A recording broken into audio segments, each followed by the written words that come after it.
जो 2025 तक तो पदयात्रा पूरी हो जाएगी तो पूरे 243 सीटों पर लड़ेंगे और सरकार बनाने की कोशिश करेंगे। वही मुहिम है ये। विपक्षी एकता की बड़ी बैठक होने वाली है, महाजुटान होने वाला है 23 को, और आप तो हंस रहे हैं। स्टैंड अप कॉमेडी से अच्छा होता है। क्या बात कर रहे हैं आप? बिहार में एक बैठा हुआ व्यक्ति है जो अपने आप को प्रधानमंत्री मटेरियल समझता है, समझे ना। और जब अकेले चुनाव लड़ते हैं तो 2 सीट पर सिमट जाते हैं। जिस तरह से हमें दूध की मक्खी की तरह निकाल कर फेंकने का काम किया, आपको दूध की मक्खी की तरह हाँ बीजेपी ने निकाला था। बिल्कुल हमसे चमचागिरी हो नहीं सकता। और कौन करवाना चाहता था चमचा? पूरी पार्टी ही चमचों की पार्टी है। तो वो इसलिए नहीं कर रहे हैं कि किसी नीतीश कुमार या किसी नरेंद्र मोदी को जाकर गले लगा लेना है। कोई 20-25 सीट पर लड़ के कोई सरकार नहीं बना सकता, इसलिए उससे ज्यादा बड़ा ख्वाब नहीं है। लड़ूंगा अगर, जो कि काफी संभावना है लड़ने की, तो मैं महाराजगंज से नहीं सारण लोकसभा क्षेत्र से लड़ूंगा। नमस्कार, हमारा नाम है समरीन और आपने देखना शुरू कर दिया है लाइव सिटीज। देखिए, राजनीति के बारे में कहा जाता है कि राजनीति संभावनाओं का खेल होती है। यहाँ कब क्या हो जाए ये कहना काफी मुश्किल होता है। प्रशांत किशोर बिहार में काफी एक्टिव हो गए हैं। आपको मालूम है कि प्रशांत किशोर के समर्थन में कई आईएएस और आईपीएस अफसर भी उतर रहे हैं। कईयों ने उनकी पार्टी भी ज्वाइन कर ली है। आपको बता दें कि बीजेपी से नाता तोड़ने वाले निर्दलीय एमएलसी सच्चिदानंद राय का भी साथ प्रशांत किशोर को मिल गया है और आज उन्होंने एक बड़ा ऐलान कर दिया है। लेकिन अब सवाल यह है कि आखिर ऐलान क्या किया है उन्होंने, जिसके बाद से भूचाल मच गया है। तो हमारे साथ सच्चिदानंद राय जी हैं। सबसे पहले तो बहुत बहुत शुक्रिया, धन्यवाद। तो ये कहिए कि पहले ये बताइए कि ऐलान क्या कर दिया है कि बड़ा विस्फोट कर दिया है? नहीं, ऐलान नहीं, बातचीत चल रही थी। आपके मीडिया के ही कुछ मित्र थे, तो उन्होंने जानने की कोशिश की कि 2024 में जनसुराज चुनाव लड़ेगा कि नहीं लड़ेगा। तो मैंने बताया, भाई जनसुराज शुद्ध रूप से राजनीतिक अभियान है। अभी हम लोगों ने एक एमएलसी का उपचुनाव आया था तो वो भी नहीं छोड़ा लड़े, और भी कोई उपचुनाव आएगा तो नहीं छोड़ेंगे। जहाँ भी हमारी पदयात्रा हो चुकी होगी वहाँ का कोई भी चुनाव होगा उसमें हम हिस्सा लेंगे। और निश्चित रूप से जो 2025 तक तो पदयात्रा पूरी हो जाएगी तो पूरे 243 सीटों पर लड़ेंगे और सरकार बनाने की कोशिश करेंगे। वही मुहिम है ये। लेकिन 2024 में भी लग रहा है कि उसके पहले लगभग आधे सीटों पर पदयात्रा पूरी हो चुकी होगी। तो जहाँ पदयात्रा पूरी हो चुकी है जिस चुनाव क्षेत्र से, उस चुनाव क्षेत्र में तो निश्चित रूप से ना हम। तो आप कहाँ से चुनाव लड़ रहे हैं? देखिए, जैसे मेरा तो नेचुरल होता है महाराजगंज, क्योंकि मेरा घर महाराजगंज में पड़ता है। और अगर पुराने समीकरण की बात कहें तो लोग क्या करते हैं, जहाँ ज़्यादा जाति का वोट होता है लोग वहाँ से खड़ा होते हैं। उस हिसाब से सारण जो स्थानीय निकाय का क्षेत्र है जहाँ से मैं 2 बार जीत चुका हूँ, तो वो तो फिर मुझे नहीं जीतना चाहिए था, क्योंकि जातीय समीकरण के हिसाब से तो मेरे जाति का 1% वोट भी नहीं है। लेकिन मैं चुनाव जीता, एक बार नहीं दोबारा जीता, दोबारा तो निर्दलीय 56% वोट लाकर जीता। इसलिए मेरा मानना है कि बिहार की जनता जातिवाद नहीं करती है। जातिवाद एक मिथक है जिसको नेताओं ने फैला रखा है, और जनता फंस जाती है जब दोनों ओर से जाति की ही बात हो रही होती है, तो बेचारे अपनी जाति की बात करने लगते। मतलब 2024 में सच्चिदानंद राय जी भी चुनाव लड़ेंगे, ताल ठोक दी है आपने सारण से? लड़ेंगे ऐसा मैं नहीं कहता, लेकिन लड़ूंगा अगर, जो कि काफी संभावना है लड़ने की, तो मैं महाराजगंज से नहीं सारण लोकसभा क्षेत्र से लड़ूंगा। सारण से लड़ेंगे? देखिए, बड़ी बात आप कह रहे हैं कि आप सारण से लड़ेंगे, लेकिन सारण से आपको लग रहा है कि आपके लिए मुकाबला आसान है? आपको घबराहट नहीं हो रही है? कौन है वहां से एमपी? 2 बार राजीव प्रताप रूडी वहां से जीते हुए हैं, तो डर नहीं लग रहा है कि कहीं हार ना मिल जाए? देखिए, रूडी बीजेपी बदला भी ले लेगी आपसे। रूडी जी 2 बार नहीं, रूडी जी वहां से 4 बार सांसद बने हैं। 2 बार तो लगातार बनने में से 96 में जीते थे, 99 में। वो तो हैट्रिक लगाने को आएंगे। तो हाँ, लगातार हुआ तो हैट्रिक की बात होगी, लेकिन जैसा बॉडी लैंग्वेज से लग रहा है बीजेपी नेताओं के, और रूडी जी के भी मेरे अच्छे नेता रहे हैं, आज भी मेरे अच्छे मित्र हैं और अच्छे सांसद हैं। उनके बॉडी लैंग्वेज से लग रहा है कि जिस तरह से हमें दूध की मक्खी की तरह निकाल कर फेंकने का काम किया, आपको दूध की मक्खी की तरह हाँ बीजेपी ने निकाला था। बिल्कुल, क्योंकि हम भा नहीं रहे थे, क्योंकि हमसे क्यों नहीं भा रहे थे? हमसे चमचागिरी हो नहीं सकता। और कौन करवाना चाहता था चमचा? पूरी पार्टी ही चमचों की पार्टी है। दिल्ली में बीजेपी के बारे में बोल रहे हैं? बीजेपी के बारे में कह रहे हैं। अगर कोई नेता कह दे कि किसी का चमचा नहीं है तो मैं अपने चमड़ी से उसका जूता बनाने को। अच्छा, आपको डर नहीं लग रहा है? कैमरे पर इस तरह की बात कह रहे हैं। देखिए, आपके घर में तो पहले ही ईडी की रेड भी पड़ चुकी है, कहीं फिर कुछ ना ईडी या सीबीआई ना घुस जाए। भगवान को छोड़कर मैं किसी से नहीं डरता। अच्छा। बस ये बचपन से हमें संस्कार मिले हैं कि ईश्वर को छोड़कर मैं किसी से नहीं डरता, इसलिए वो डर की बात तो छोड़ दीजिए, तर्क पे आते हैं। मैंने कहा अभी ना कि एक बीजेपी नेता कह दे बिहार का कि वो किसी न किसी की चमचागिरी नहीं करता है, तो मैं अपने चमड़ी से उसका जूता बनवा दूंगा। अच्छा। मैं साबित कर दूंगा वो किसकी चमचागिरी करता है, क्योंकि मैं वहाँ रहा हूँ, मैंने देखा है कि वहाँ पर एक ही कल्चर चलता है कि कोई किसी न किसी को पकड़ के चमचागिरी करके अपना उल्लू सीधा करता है।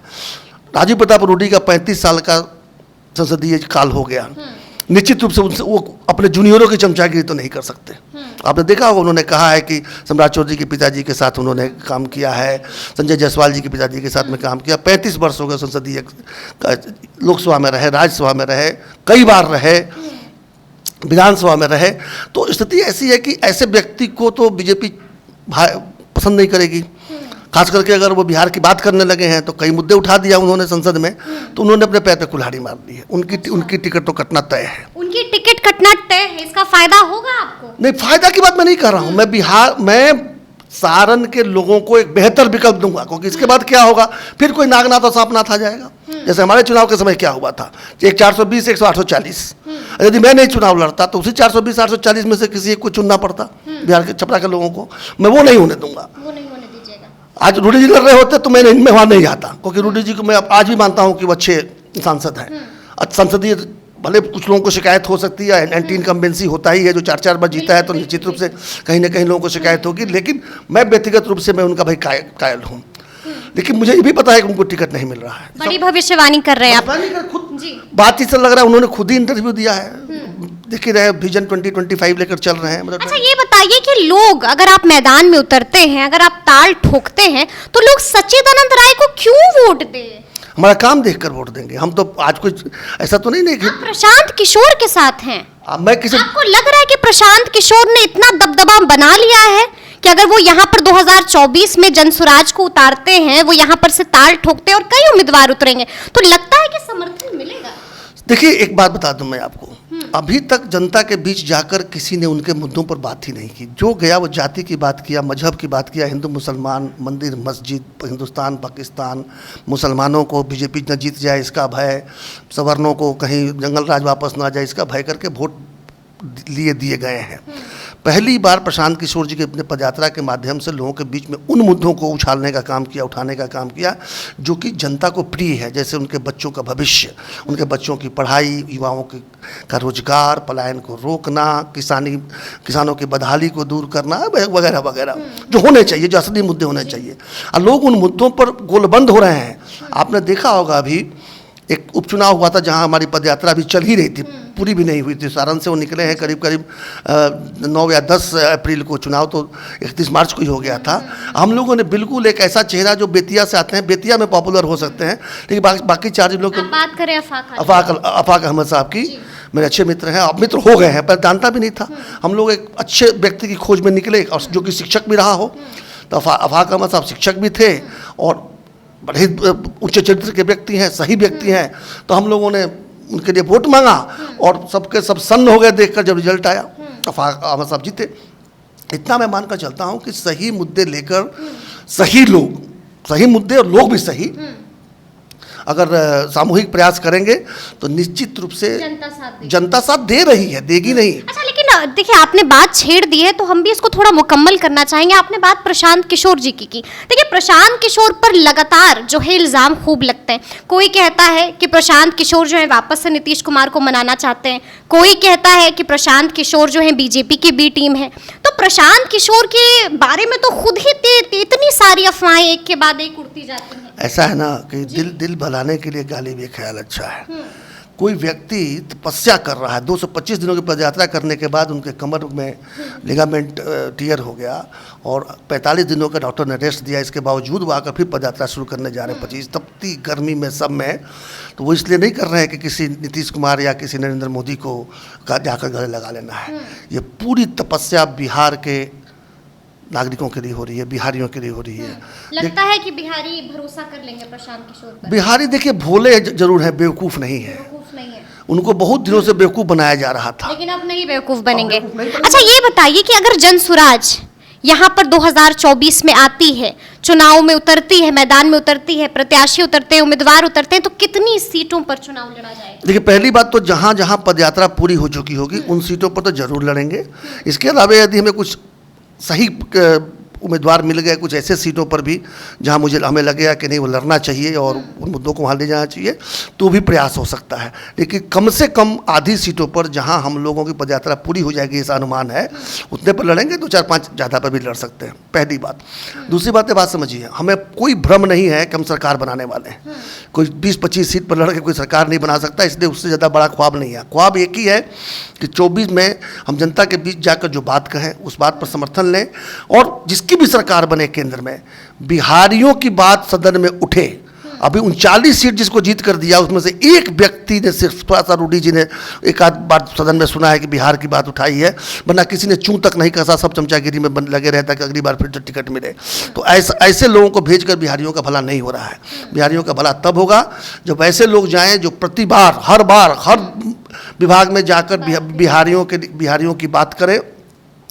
और निश्चित रूप से जब ऐसा होगा तो उनको भी लगेगा कि नहीं, बिहार तो हाथ से फिसलते जा रहा है, इसलिए बिहारियों के लिए कुछ काम करना पड़ेगा। आप 1 लाख करोड़ का बुलेट ट्रेन गुजरात में चला सकते हैं। वो 1 लाख करोड़ रुपया अगर बिहार में स्कूल खोलने को मिल जाए तो सारे बिहारी बच्चे पढ़ जाएं। एक आखिरी सवाल, विपक्षी एकता की बड़ी बैठक होने वाली है, महाजुटान होने वाला है 23 को, और आप तो हंस रहे हैं। स्टैंड अप कॉमेडी से अच्छा होता है। क्या बात कर रहे हैं आप? बिहार में एक बैठा हुआ व्यक्ति है जो अपने आप को प्रधानमंत्री मटेरियल समझता है, समझे ना। आज जब अकेले चुनाव लड़ते हैं तो 2 सीट पर सिमट जाते हैं। आज तो जो भी उनका कद है, किसी न किसी कंधे यहाँ बड़ी यहाँ पर तो वो चल रहा है, प्लानिंग चल रही है, और आप तो यहाँ पर एकदम ठीक है। तारीख पे तारीख हो रहा है ना, 12 तारीख से 23 तारीख चला गया। देखिएगा फैसला क्या आएगा, मैं आज बता देता हूँ आपको। और थोड़ा तर्क के साथ बात करूंगा, हवा में बात नहीं करूंगा। केरल में सीपीएम और कांग्रेस कभी तालमेल कर सकता है क्या? तमिलनाडु में डीएमके भी तालमेल कर सकता है क्या? आपका आंध्रा में जगन मोहन रेड्डी और चंद्रबाबू नायडू तालमेल कर सकते हैं क्या? तेलंगाना में केसीआर, चंद्रबाबू नायडू और कांग्रेस के भी तालमेल कर सकते हैं क्या? बंगाल में तृणमूल कांग्रेस और सीपीएम का भी तालमेल कर सकते हैं क्या? पंजाब में अकाली और कांग्रेस का भी तालमेल कर सकते हैं, आप तालमेल कर सकते हैं क्या?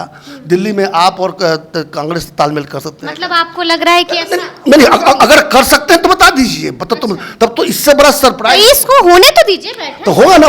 अच्छा, बैठक तो हो ही रही है ना, अभी तारीख पे तारीख पड़ ही रहा है ना। तो इसका भी नतीजा आपके सामने आ जाएगा। अभी तो कितने लोग ड्रॉप आउट होना शुरू हो गए, कुछ लोग जा नहीं रहे। तो देखा आपने सच्चिदानंद राय जी ने क्या कुछ कहा है। देखिए, साफ कह दिया है कि 2024 में क्या होने वाला है। इशारों में कई संकेत भी दे दिए हैं, तो अब देखना होगा कि आगे क्या कुछ होता है। तो इस तरह के तमाम अपडेट्स के लिए ऐसे ही हमारे साथ बने रहिएगा और देखते रहिएगा लाइव सिटीज। बहुत शुक्रिया।